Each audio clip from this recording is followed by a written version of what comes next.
لیکن اور اگلی نسل میں ابراہیم علیہ السلام حضور کے والد ہیں، انہی کی نسل میں حضور ہیں، اور ابراہیم علیہ السلام کو قرآن میں حنیف کہا گیا ہے، تو میرے والد کا نام حنیف ہے.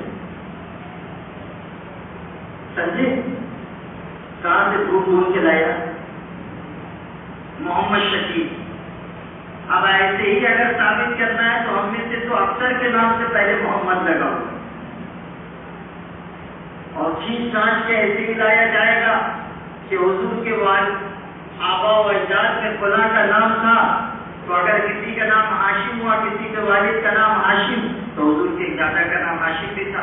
یہ محمد ہو گئے، باپ ہاشم ہو گیا مہدی علیہ السلام.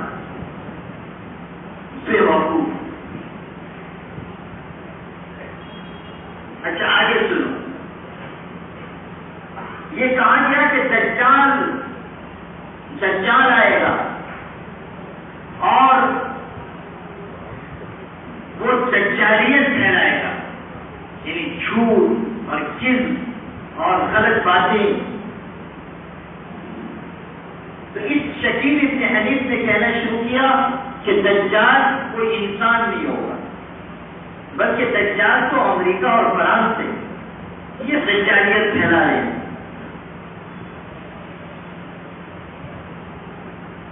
انسان دجال نہیں ہوگا، بلکہ دجال آ چکا ہے، اور وہ امریکہ اور فرانس سے. لوگوں نے کہا ہوگا نا کہ مہدی علیہ السلام کے وقت تو دجال آئے گا، تو آپ چلے آئے اور دجال آئے ہی نہیں. تو اس لیے اس نے کہنا شروع کیا کہ دجال انسان نہیں ہوگا، بلکہ امریکہ اور فرانس دجال ہے.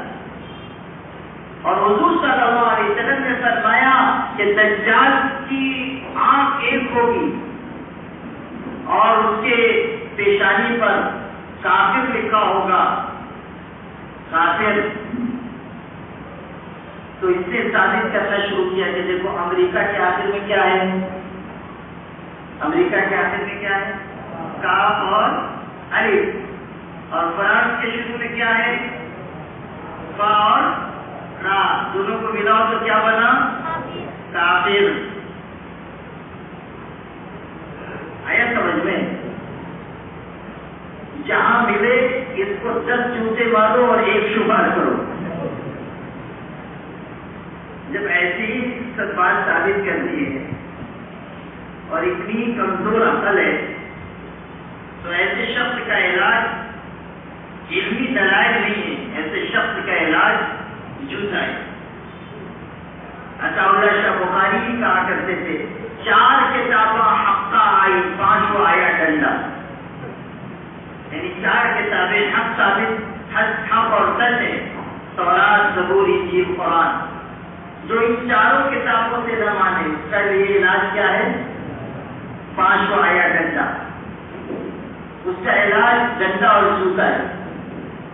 تو اس نے کہا امریکہ اور فرانس یہ دجال. لوگوں نے کہا مہدی علیہ السلام آئیں گے تو پوری زمین میں عدل و انصاف پھیل جائے گا. حدیث میں جہاں وہ ہوں گے عدل و انصاف ہوگا. تو اس نے جواب دیا کہ پوری زمین تھوڑی مراد ہے، جہاں وہ ہوں گے وہاں عدل و انصاف ہوگا. میں جس محلے میں رہتا ہوں وہاں عدل و انصاف، کوئی زیادتی نہیں. جس محلے میں میں رہتا ہوں وہاں میری ہونے کی دلیل. افسوس کہ مسلمانوں میں ایسے بے پڑھے لکھے یا کمزور عقل کے لوگ بھی ہیں جو ایسی بوڑھی بوڑھی دلیلوں پر بھی ایمان لے آئے اور اس کو مہدی تسلیم کرے. بہت سارے لوگ اورنگ آباد میں اس کے ماننے والے، دہلی میں کچھ لوگ ہیں، کچھ لوگ اور پورے ملک کے مختلف شہروں میں پیدا ہو گئے جو شکیل ابن حنیف کو مہدی مانتے ہیں. وہ کون شخص ہے؟ عام طور پر دکھائی بھی نہیں دیتا. جو اس کے ایجنٹ پھیلے ہوئے ہیں وہ جب کسی کو پوری طرح مطمئن کر دیتے ہیں اور وہ مان لیتا ہے کہ واقعی شکیل ابن حنیف مہدی ہے، تب لے جا کر اس سے ملاقات کرواتے ہیں اور کہتے ہیں کہ یہی مہدی علیہ السلام. اور صرف مہدی ہونے کا دعویٰ اس نے نہیں کیا، مسیح ہونے کا بھی دعویٰ کیا، یعنی عیسیٰ علیہ السلام ہونے کا۔ اور بہت ہی خطرناک بات اس نے کہی کہ مہدی اور عیسیٰ علیہ السلام الگ الگ نہیں ہے، مہدی اور عیسیٰ علیہ السلام ایک ہی ہے، کیونکہ اپنے آپ کو دونوں ثابت کرتا تھا۔ اس لیے اس نے کہا کہ مہدی اور عیسیٰ الگ الگ نہیں ہیں، وہ ایک ہی انسان کا نام ہے، اور میں ہوں وہ شخص، میں مہدی بھی ہوں اور میں عیسیٰ بھی ہوں۔ تو مہدی ہونے کا بھی دعویٰ کیا اور عیسیٰ علیہ السلام ہونے کا بھی دعویٰ کیا، اور لوگ ہیں کہ اس کے پیچھے پیچھے چل رہے ہیں، اس کی باتوں کو تسلیم کر رہے ہیں۔ یاد رکھنا کہ جو کسی گمراہ انسان کو، کسی بدترین انسان کو مہدی یا عیسیٰ تسلیم کرے گا اور اس کے راستے پر چلے گا، اس کا دین و ایمان سے کوئی تعلق، وہ کافر ہے، اس کو مسلمانوں کے قبرستان میں دفنایا نہیں جا سکتا۔ اگر ایسا شخص مرے بغیر توبہ کیے ہوئے تو اس کے جنازے کی نماز نہیں پڑھی جائے۔ ایسے شخص سے کسی مسلمان عورت کا نکاح نہیں ہو سکتا، اس لیے کہ وہ ایک گمراہ شخص کو مہدی اور مسیح تسلیم کرتا ہے۔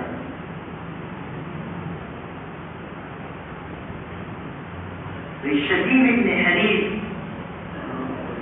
وہ مجرم شخص ہے جس نے آج کے اس دور میں ہزاروں لوگوں کو اپنے فتنے سے متاثر کر کے ظاہرات سے بچا دیا، اور لوگ حیرت ہے کہ پڑھے لکھے لوگ بھی اس سے متاثر ہو رہے ہیں۔ ایسی خبریں ہیں کہ کالج میں پڑھنے والے طلبا تک اس سے متاثر ہوئے اور اس کی دعوت کو صحیح تسلیم کیا۔ میں اس لیے یہ بات کہہ رہا ہوں تاکہ آپ کو بتاؤں کہ جب امت اور ہمارے بچے، ہمارے جوان، اسکول اور کالج میں پڑھنے والے طلبا اور طالبات، ان کا رشتہ علماء سے کٹ جائے گا تو پھر یاد رکھنا کوئی بھی گمراہ انسان ان کو بہت آسانی سے اپنے فتنے میں مبتلا ہے۔ یہ علماء سے کاٹنے کی کوششیں کیوں کی جا رہی ہیں؟ برسوں سے کوششیں کی جا رہی ہیں کہ امت کو علماء سے کاٹ دیا جائے۔ کیوں؟ اسی لیے تاکہ جب یہ علماء سے کٹ جائیں گے تو اس کو گمراہ کرنا، اس کو بہکانا، اس کو غلط راستے پر لے جانا، اس کو فتنوں میں مبتلا کرنا انتہائی آسان ہو جائے گا۔ جو قرآن و حدیث کے حوالے سے ان کو کہا جائے گا، کیونکہ خود ان کے پاس علم نہیں ہے، کیونکہ خود ان کے پاس معلومات نہیں ہے، تو جو بات ان سے کہی جائے گی اس بات کو وہ من و عن تسلیم کریں۔ یہی ہو رہا ہے، اور اسی لیے میں کہتا ہوں کہ آپ میں سے ہر شخص اپنی اور اپنی اولاد کا رشتہ علماء سے مضبوط کرے۔ ہم اپنے بچوں اور بچیوں کو علماء کی خدمت میں لے جائیں، ان کے پاس بٹھائیں، ان سے دعائیں لیں، ان کی تربیت میں اپنی اولاد کو دیں، کہیں کہ آپ اللہ کے لیے میرے بچوں کو کچھ وقت دے دیجیے، وہ کچھ مسئلہ پوچھیں جواب دے دیجیے، ان میں کوئی خامی دیکھیے تو ٹوک دیجیے۔ آج کی مزاج نوجوانوں میں سے کیا بوڑھوں میں سے بھی نکل چکا ہے کہ وہ کچھ وقت علماء کی صحبت میں بیٹھے۔ کتنے گھرانے ہیں جہاں ہم لوگ جاتے ہیں تو لوگ تعارف کراتے ہیں کہ ہمارے یہاں دادا تھے تو فلاں بڑے عالم آتے تھے، ہمارے والد تھے تو فلاں بڑے بڑے علماء سے ان کا تعلق تھا، بزرگان دین کی آمد ہوتی تھی، ہمارے یہاں ان کی خدمت کی جاتی تھی، اور ہمارے یہاں ان کی ضیافت کی جاتی تھی، ان کے روابط ہمارے بڑوں اور ہمارے باپ دادا سے قائم تھے۔ لیکن یہ اولادیں شاید خود یہ غور کرنے کے لیے آمادہ نہیں ہے کہ باپ دادا کا علماء سے تعلق تھا، آپ کا کس سے تعلق ہے؟ آپ نے کس سے اپنا رشتہ جوڑا ہے؟ آپ کس اللہ والے سے وابستہ ہے؟ آپ نے کس کا دامن تھاما ہے؟ آپ کس عالم سے جڑے ہوئے ہیں؟ آپ کن سے رہنمائی حاصل کرتے ہیں؟ صرف اتنا کہہ دینا کہ ہمارا فلاں سے، ہمارے باپ دادا کا فلاں اور فلاں سے تعلق تھا، یہ کافی نہیں ہے۔ ہم میں سے ہر شخص کو علماء کی رہبری اور رہنمائی کی ضرورت ہے، ہم میں سے ہر شخص کو اللہ والوں کی صحبت کی ضرورت ہے، ہم میں سے ہر شخص کو اللہ والوں کی محبت بھری نگاہ کی ضرورت ہے، دین کی عزم قدر و قیمت ہمارے دل میں اسی وقت پیدا ہوگی جب ہم اللہ کے نیک بندوں کے دامن سے وابستہ ہوں. بغیر اس کے یہ شوہر نہیں آئے. اقبال نے بہت کچھ تجربے کے بعد، بہت کچھ پڑھنے کے بعد، اتنا بڑا شاعر، اتنا بڑا مفکر، اتنا بڑا حکیم، اتنا بڑا فلسفی، اتنا بڑا عظیم، اتنا عظیم الشان انسان، لائق اور قابل بیرسٹر، اس نے اپنی زندگی کے تجربات کا خلاصہ 2 مصرے میں بیان کیا اور کہا کہ تیرا علاج خیرت کے پاس خبر کے سوا کچھ بھی نہیں، خیرت کے پاس خبر کے سوا کچھ بھی نہیں، تیرا علاج نظر کے سوا کچھ بھی نہیں. اللہ والوں کی پرتاثیر نظر سے دین اور ایمان کی بلندی انسان کو حاصل ہوتی ہے، ان کی خدمت سے انسان ترقی کرتا ہے. علماء کی رہبری اور رہنمائی کے ذریعے انسان کے اندر فتنوں کے بارے میں واقفیت آتی ہے، ایمان کی پختگی نصیب ہوتی ہے، اور انشاءاللہ جو لوگ علماء سے، اہل اللہ سے، بزرگان دین سے تعلق رکھتے ہیں، چاہے ان کے اعمال کی اطلاع پورے طور پر نہ ہو، لیکن تجربہ ہے کہ ان کی موت انشاءاللہ ایمان پر ہو، ان کا خاتمہ ایمان پر ہو. اس لیے بہت ضروری ہے کہ ہم اپنے سلسلے میں بھی، اپنی اولاد کے سلسلے میں بھی غور کریں کہ ہمارا تعلق، ہمارا رشتہ کن علماء سے، کن بزرگوں سے. ہم نے کسی کو اپنا مسلم، اپنا روحانی رہبر بنایا کہ نہیں بنایا؟ ہم اپنے گھر کسی عالم کو بلا کر لے جاتے ہیں یا نہیں؟ ہم اپنی اولاد کو کسی بزرگ اور عالم کی خدمت میں لے جا کر ان کو نصیحت کرواتے ہیں یا نہیں؟ یہ اس چیز پر خوب غور کر لیجیے. میں صاف کہتا ہوں، فتنوں میں وہی مبتلا ہوتے ہیں جو لوگ اپنے علماء، اپنے بڑوں، اپنے رہبروں سے کٹ جاتے ہیں. اور اب عام طریقے پر جو نئی نسل ہے اس کا رشتہ عموماً علماء سے کٹ گیا ہے. تو کالج کے طلبہ بھی شکیل ابن حنیف سے متاثر ہوتے ہیں، اس کی دعوت کو قبول کرتے ہیں. اور یہ کھلی ہوئی گمراہی ہے. مہدی علیہ السلام آنے والے ہیں، آئے ہوئے نہیں. عیسیٰ علیہ السلام آسمان سے آئیں گے، وہ کسی کے یہاں اثر نو پیدا نہیں ہو. شکیل ابن حنیف کے جھوٹا ہونے کے لیے اتنی بات کافی ہے کہ وہ پیدا ہوا ہے، آسمان سے اتر کر نہیں آیا. اس کے جھوٹا ہونے کے لیے بہت کافی ہے کہ مہدی علیہ السلام کی جو صفات، جو علامات، جو ان کا کردار، جو ان کے اوصاف حدیث میں بیان ہوئے ہیں، کوئی ایک چیز بھی ان کی زندگی میں نظر نہیں آتی. جتنی چیزیں بیان کی گئی ہیں اس میں سے کوئی ایک چیز بھی تو نظر نہیں آتی. مہدی علیہ السلام کا نام اس کے نام سے نہیں ملتا، ان کے اوصاف اس کے اوصاف سے نہیں ملتے. جو بڑی بڑی نشانیاں اللہ حضرت مہدی کے لیے ظاہر کرے گا، ان نشانیوں میں سے کوئی نشانی ظاہر نہیں ہوئی. کیسے لوگوں نے اس کو مہدی تسلیم کر دیا؟ افسوس ہے ان مسلمانوں پر، اور دعا ہے ان مسلمانوں کے لیے کہ اللہ ہمارے ان بھائیوں کو ہدایت کا راستہ عطا فرمائے، اور پھر سے دین و ایمان کی طرف ان کو رغبت عطا فرمائے، اور اس جھوٹے اور گمراہ اور سجاد انسان سے اللہ تعالیٰ پوری امت کی حفاظت فرمائے. میں اپنی گفتگو کو سمیٹتا ہوں، اس لیے کہ برما کے سلسلے میں بھی مجھے گفتگو کرنی ہے، لیکن اس موضوع کو ختم کرنے سے پہلے 2-3 بنیادی باتیں میں آپ سے ضرور عرض کرتا ہوں، تاکہ وہ آئندہ بھی آپ کو کام آئے، آئندہ بھی آپ فتنوں سے بچ سکیں، آئندہ بھی آپ اپنے آپ کو غلط کار اور گمراہ انسانوں کے فتنوں سے محفوظ رکھ سکیں. سب سے پہلی بات تو یہ ہے کہ آپ کو از خود قرآن پاک کا، حدیث شریف کا کچھ نہ کچھ علم ضرور حاصل کرنا چاہیے. اس طرح بے علمی کی زندگی، جہالت کی زندگی اور قرآن و حدیث سے بالکل بے خبری کی زندگی پسندیدہ نہیں. مسلمانوں کو اپنے عقائد کا تو کم سے کم علم ہونا چاہیے کہ ہمیں کیا کیا چیزیں اپنے عقیدے کا جز ماننا ہے. کم سے کم یہ تو معلوم ہونا چاہیے کہ ہمیں ہمارے اکابر نے، بڑوں نے اور سب سے بڑھ کر حضرت محمد مصطفیٰ صلی اللہ علیہ وسلم نے کیا سکھایا ہے، کیا تعلیم دی ہے. افسوس کہ مسلمان دنیا بھر کی چیزیں تو حاصل کرتے ہیں، دنیا بھر کے علوم پڑھتے ہیں، لیکن وہ اپنے دین اور اسلام کے بارے میں بنیادی معلومات سے بھی بے خبر ہے.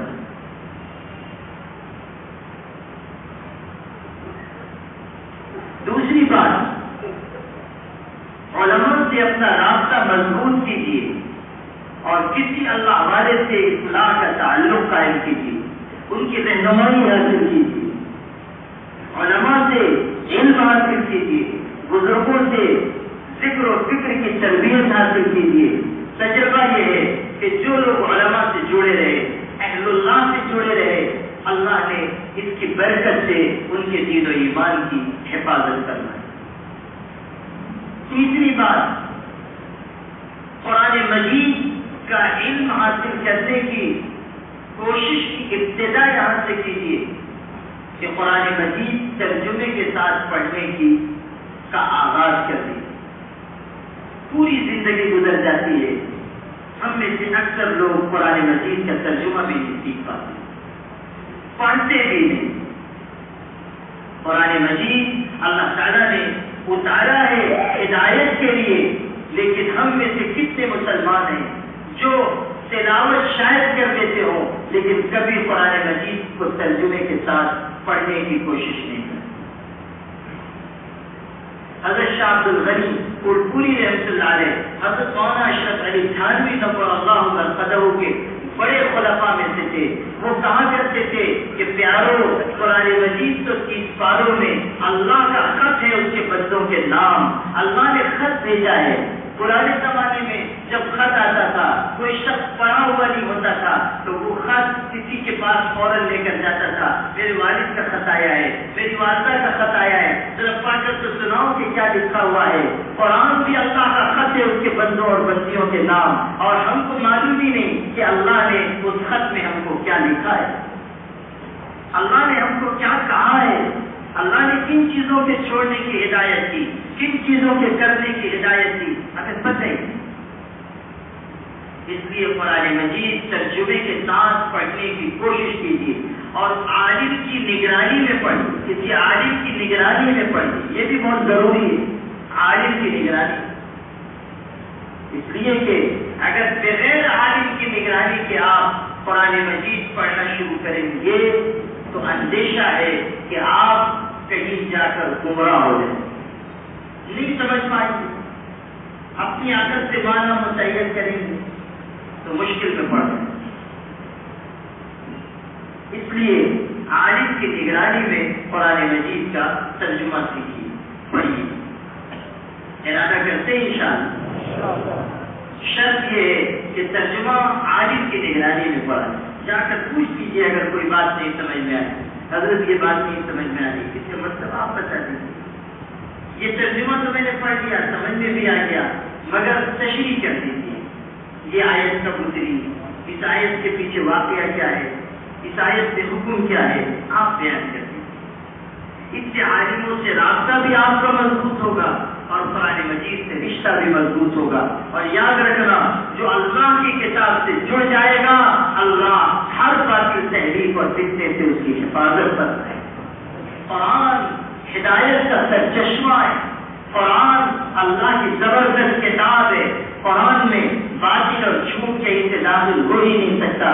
صاف اعلان کیا گیا، لا يأتيه الباطل من بين يديه ولا من خلفه تنزيل من حكيم حميد. باطل اور جھوٹ دائیں سے اور بائیں سے اس پاک کتاب میں آ ہی نہیں سکتے. یہ زبردست قابل تعریف اللہ کا اتارا ہوا کلام ہے. باطل اور جھوٹ کی اس میں کوئی گنجائش ہی نہیں. اس لیے قرآن مجید کا علم حاصل کیجیے، قرآن مجید ترجمے کے ساتھ پڑھیے، عالموں کی نگرانی میں پڑھیے. تاکہ گمراہی سے حفاظت ہو. اگر عالموں سے بے نیاز ہو کر پڑھیں گے، جیسا کہ آج کل بہت سے جدید تعلیم یافتہ لوگ کہنے لگے ہیں، کتابی تو ہے، اردو میں تو ترجمہ ہے نا، پڑھ کے تو ہم خود بھی سمجھ سکتے ہیں. آج کل بعض لوگ آ جاتے ہیں بیچارے داڑھی لائے، پینٹ شرٹ پہنے ہوئے، اور سمجھتے ہیں کہ ہم ابن تیمیہ کے برابر ہیں، شیخ الاسلام ابن تیمیہ کے برابر، اور کہیں ہوٹل پہ بیٹھ کے بحث شروع کر دیں گے، کہیں نکڑ پہ بیٹھ کے. مولویوں کی کیا ضرورت ہے؟ مولوی تو غلط باتیں بیان کرتے ہیں، مولوی تو پڑھے لکھے نہیں ہوتے، مولویوں کو کیا سمجھے، مولوی ایسے مولوی ویسے. مولویوں کا طبقہ تو ملامتی طبقہ ہے، سارے کام بھی ہم کرتے ہیں، ملامت بھی ہم ہی جھیلتے ہیں. تو ایک طبقہ ایسا بھی ہے، اور یہ بھی بہت بڑا فتنہ ہے، جو دعوت دیتے ہیں کہ قرآن خود سمجھو نا. ابھی یہ سپریم کورٹ کا ججمنٹ آیا جس میں 3 طلاق پر پابندی لگائی گئی، یہ فیصلہ. تو سوشل میڈیا پہ ایسے ہی مفکرین نے لکھنا شروع کیا کہ علماء جو کام نہیں کر سکے 3 طلاق کو روکنے کا، اور سپریم کورٹ نے کر کے دکھا دیا. ابے اردو کے پٹھوں، تم کو معلوم ہے کہ سپریم کورٹ کا فیصلہ کیا ہے، شریعت کیا کہتی ہے؟ سپریم کورٹ نے 3 طلاق کو روکا ہے تو اس طرح روکا ہے کہ مسلم پرسنل پر کے ایک حصے پر پابندی لگا دی ہے، اور یہ فیصلہ کیا ہے کہ اگر کوئی 3 طلاق دے گا تو 3 طلاق ہوگی ہی نہیں. یعنی اگر 3 طلاق کسی نے دے دی اور وہ کورٹ میں گیا تو کورٹ یہ فیصلہ کرے گا کہ تم یہاں بیوی اور ساتھ میں رہو، یعنی پوری زندگی وہ حرام کاری اور بدکاری میں گزارے. اور تم شور مچا رہے ہو کہ واہ واہ، جو علماء نہیں کر پائے وہ سپریم کورٹ نے کر کے دکھا. بیوقوفی کی بھی تو کوئی انتہا ہے.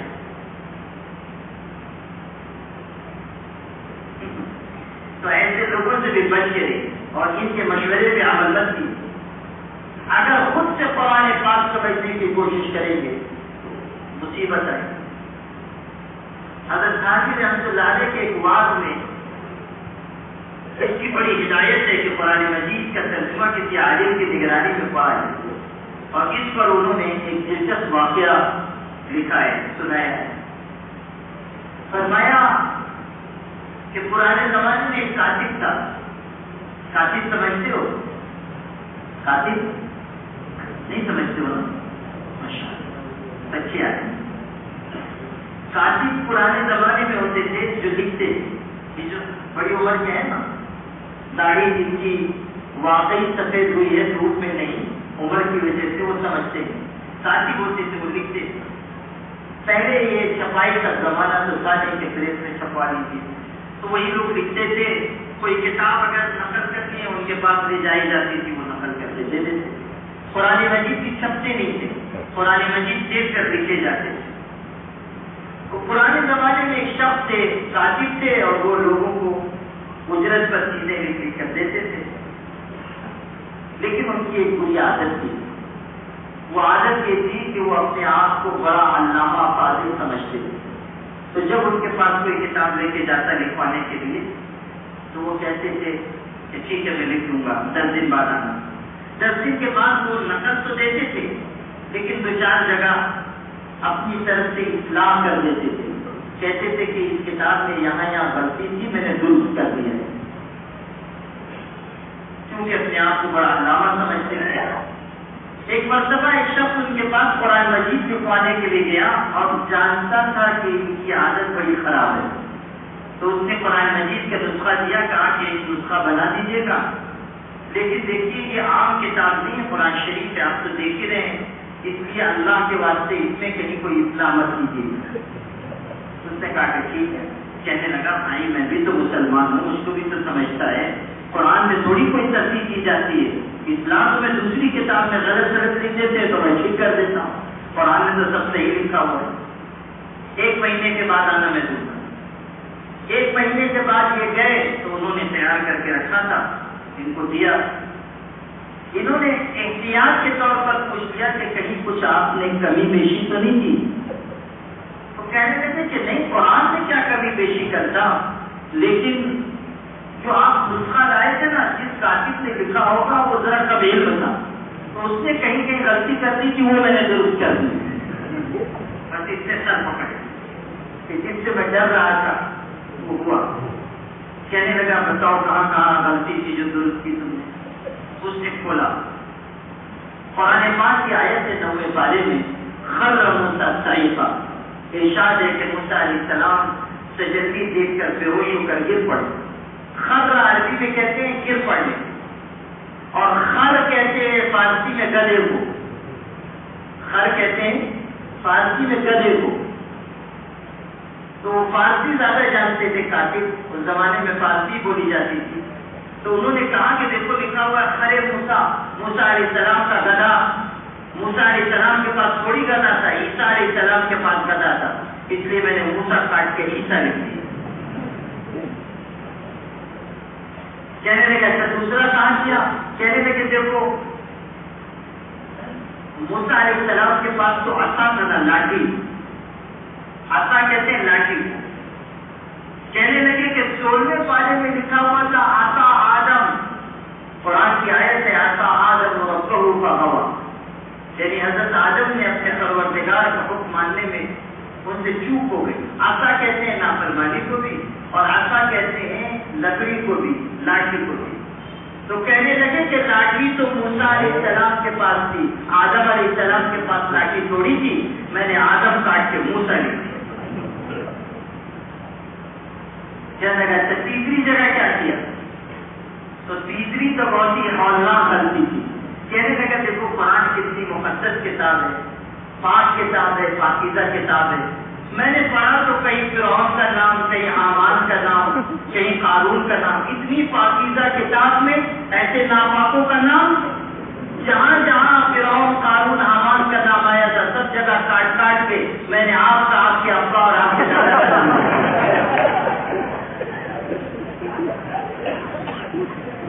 چھٹی. اب وہ بیچارہ پریشان سے تو سارا کباڑا کر دیا. اتنا بھی جی تو ایسے خطرناک. تو میں یہ کر رہا تھا کہ قرآن مجید پڑھیے ضرور ترجمے کے ساتھ، مگر کسی عالم کی نگرانی، اور ارادہ کر لیجیے کہ جتنے فتنے امت میں، چاہے وہ قادیانیت ہو، انکار حدیث کا فتنہ ہو، وہ چاہے علماء سے کاٹنے کا فتنہ ہو، چاہے وہ شکیلیت کا فتنہ ہو، جو بہت بڑا فتنہ پیدا ہو گیا، جھوٹے مدعیان مہدویت اور مسیحیت کا فتنہ ہو، اپنے اندر جذبہ پیدا کیجیے کہ ہم ہر فتنے کے خلاف اپنی پوری طاقت کے ساتھ کھڑے ہو جائیں. اس لیے کہ یہ معاملہ کوئی نازک نہیں ہے، یہ تو حضرت محمد صلی اللہ علیہ وسلم کے ختم نبوت کی حفاظت کا مسئلہ ہے. یہ تو حضور صلی اللہ علیہ وسلم کے پاکیزہ دین میں ملاوٹ کا راستہ روکنے کا مسئلہ ہے، اور اس میں ہم کو اپنی ہر طرح کی قربانی پیش کرنے کا پورا عزم اور ارادہ کرنا ہے. اور اگر خدا نخواستہ شکیل ابن حنیف کا فتنہ آپ کے یہاں سر اٹھا رہا ہو تو اس کے سر اٹھانے سے پہلے اس کو کچل دیجیے. ہمارے بھائیوں کو جو اس کے فتنے سے متاثر ہو رہے ہیں جا کر سمجھائیے کہ آپ غلط راستے پر جا رہے ہیں. آپ آئیے ہمارے علماء کے پاس، ہم آپ کو بتاتے ہیں کہ آپ کی حقیقت کیا ہے. آپ سمجھیے کہ ایک ایسے جاہل فتنہ پرور اور جو کہ بعض انسان کے فتنے میں آپ نہ مبتلا ہوئے اور یہ جس کے بارے میں علم ہی نہیں ہے کہ اس کی ریاست کیا ہے، وہ کیسی زندگی گزارتا ہے، ایک پورا سرار انسان بنا ہوا ہے، کہاں رہتا ہے کسی کو معلوم نہیں، کیا کرتا ہے کسی کو معلوم نہیں، کس کے اشاروں پر امت کو گمراہ کر رہا ہے کسی کو معلوم نہیں، کون اس کے پیچھے کھڑا ہوا ہے، کون سی حکومت اس کی پشت پناہی کر رہی ہے، کچھ علم نہیں ہے. ایسے بدکردار، گمراہ، فتنہ پرور انسان سے ہر مسلمان کو بچانا ہماری اور آپ کی بنیادی ذمہ داری. اس لیے میرے مسلمان بھائیوں اور بہنوں، بہت ہی زیادہ محتاط ہو کر زندگی گزاری اور بہت حساس ہو کر زندگی گزاری، اور عقائد کے سلسلے میں پختہ رہیے. ایک ایک عقیدے پر جم جائیے، جو عقائد ہیں ان کا علم حاصل کیجیے، اور ہر عقیدے کے بارے میں کسی بھی ایسے شخص کی جو مستند عالم نہ ہو اس کی بات ہرگز مت سنیے. صرف مستند علماء، صرف اپنے اکابر اور بزرگان دین پر اعتماد کیجیے اور انہی کی باتوں کو حق اور سچ تسلیم کیجیے. اگر آپ اپنی عقل سے باطل اور حق کا، صحیح اور غلط کا، جائز اور ناجائز کا فرق کرنے لگ جائیں گے تو بہت اندیشہ ہے کہ آپ کسی بھی مرحلے میں گمراہی کا شکار ہو جائیں۔ اس لیے میں سچ عرض کرتا ہوں کہ اپنے آپ کو ہر چھوٹے بڑے فتنے سے بچانے کی کوشش کیجیے۔ آپ سب ارادہ کرتے ہیں انشاءاللہ۔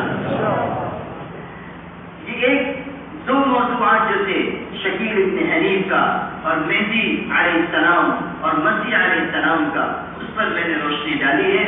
اگلا موضوع برما کے سلسلے میں ہے، جو ہم سب کے لیے اس وقت